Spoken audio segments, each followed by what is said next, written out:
Assalamualaikum warahmatullahi wabarakatuh. Bismillahirrahmanirrahim. Alhamdulillahirabbil alamin. Alhamdulillahilladzi ja'ala taqwa khairaz zad wa amarona an natazawwada bihi liyaumil ma'ad. Asyhadu an la ilaha illallah wahdahu la syarikalah akbarul jawad wa asyhadu anna sayyidana Muhammadan abduhu wa rasuluhu khairul ibad. Amma ba'd. Para pemirsa dan jamaah sekalian rahimakumullah, syukur kepada Allah kita masih diberi kesempatan dan diberi kesehatan oleh Allah sehingga kita bisa menjalani aktivitas kita sehari-hari dalam kehidupan di dunia ini. Salah satu hal penting dalam kehidupan kita sebagai seorang muslim adalah kita diperintahkan oleh Allah untuk menjadi orang yang bertakwa. Bahkan takwa merupakan prestasi tertinggi dari seorang muslim. Takwa jugalah yang menjadi puncak atau tujuan akhir dari ibadah puasa yang diwajibkan kepada kita, yakni la'allakum tattaqun, agar kalian menjadi pribadi-pribadi yang bertakwa.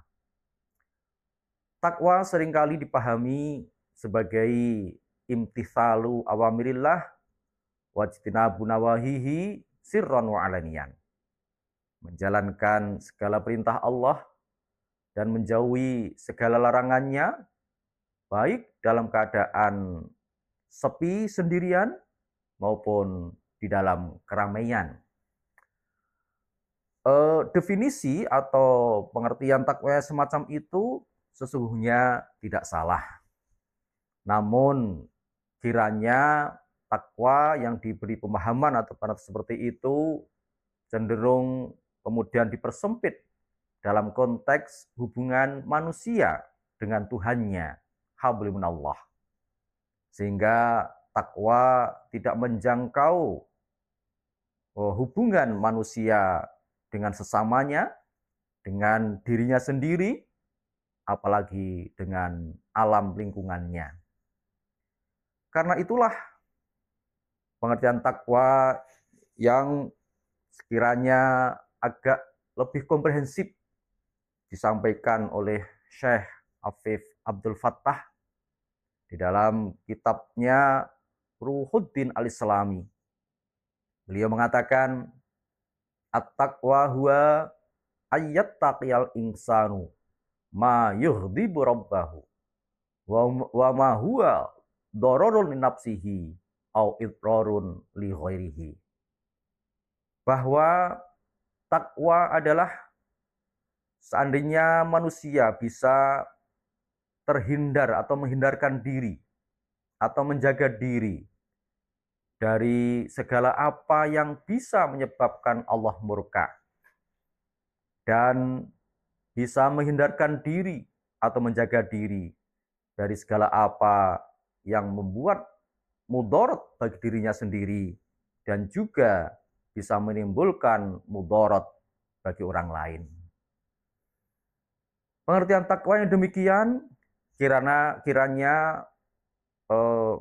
mencakup aspek yang lebih luas, yaitu berkaitan dengan hablum minallah dan juga hablum minan nas, termasuk juga hablum minal alam.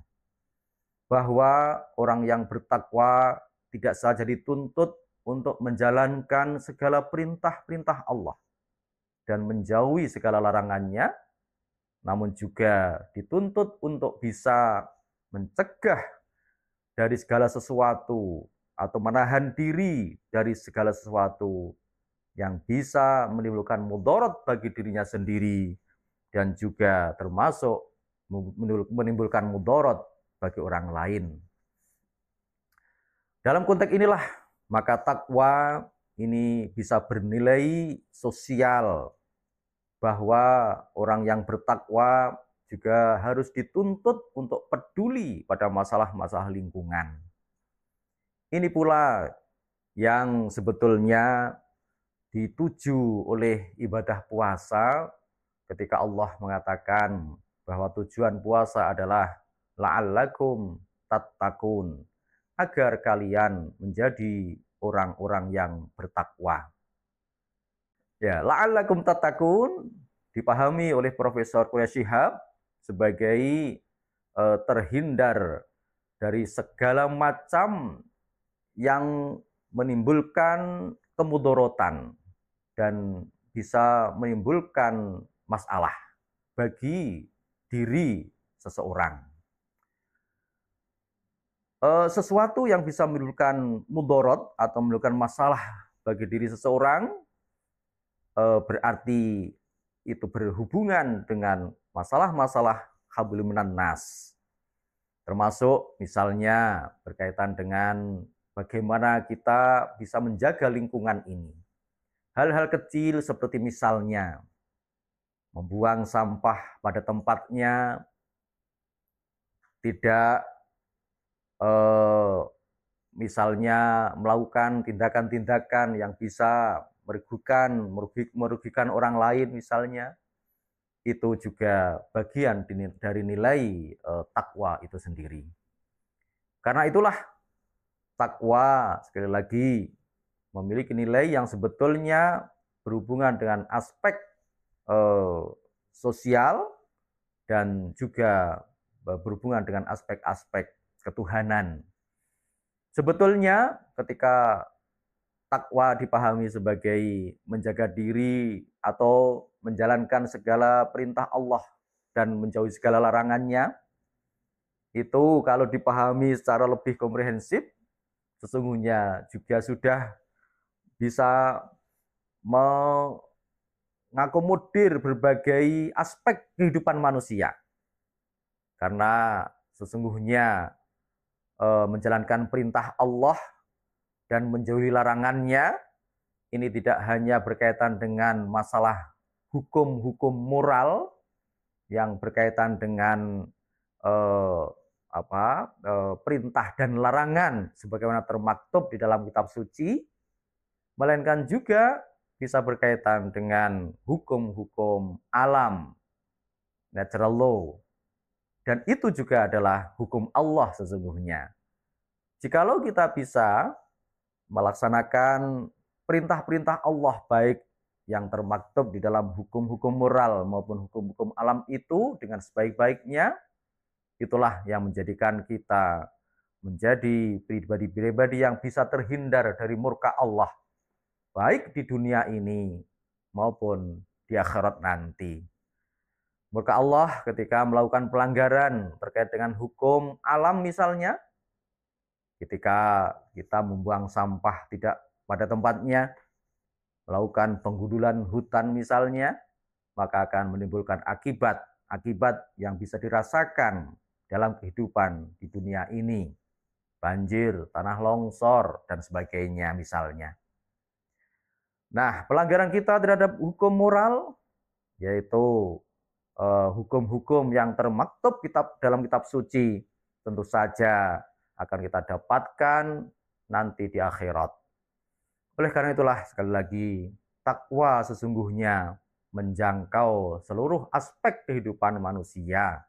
Tidak hanya masalah-masalah yang berkaitan dengan ibadah semata, tetapi juga masalah-masalah muamalah, masalah-masalah sosial kehidupan kita sehari-hari.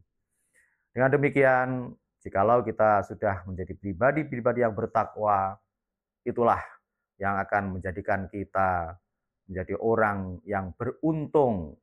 Kehidupan di dunia ini menjadi lebih baik, dan pada akhirnya kelak di akhirat kita juga akan menjadi orang-orang yang berbahagia, selamat dari neraka, dan pada akhirnya akan masuk surganya. Semoga kita semua bisa menjadi pribadi-pribadi yang bertakwa, dan kita bisa mendapatkan kebahagiaan hidup sejak di dunia ini hingga di akhirat nanti. Demikian, ada kurang dan lebihnya mohon maaf. Wallahul muwaffiq ila aqwamit thoriq. Wassalamualaikum warahmatullahi wabarakatuh.